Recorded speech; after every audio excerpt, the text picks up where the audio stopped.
Also ja, da wären wir jetzt beim zweiten Teil. He? Ich habe das Teil jetzt mit Vollgas mal am Boden geschmettert und dann ist er von angesprungen und es hat sich eigentlich gezeigt, ich hoffe man sieht es ein bisschen, dass es hier so 6 Einschübe hat, die wiederum natürlich logischerweise hier reinpassen.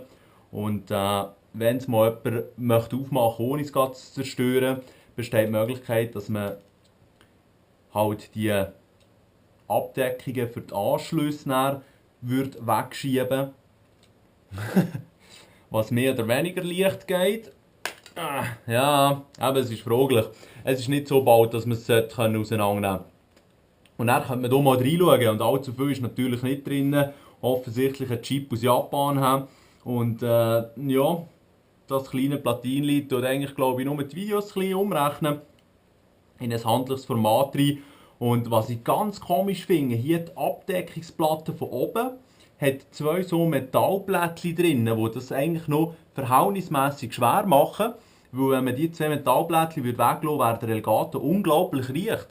Und jetzt kann ich mir das nicht ganz erklären, weil mein technisches Verständnis ist da zu wenig groß, wie das genau funktioniert. Aber entweder sind die 2 Platten, um irgendetwas abzuschirmen, oder um das Teil künstlich schwerer zu machen, was aber auch noch komisch wäre.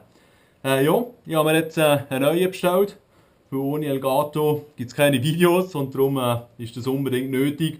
Und ich hoffe, dass ich das Teil morgen schon wieder bekomme, damit ich dann weitermachen kann. Ja?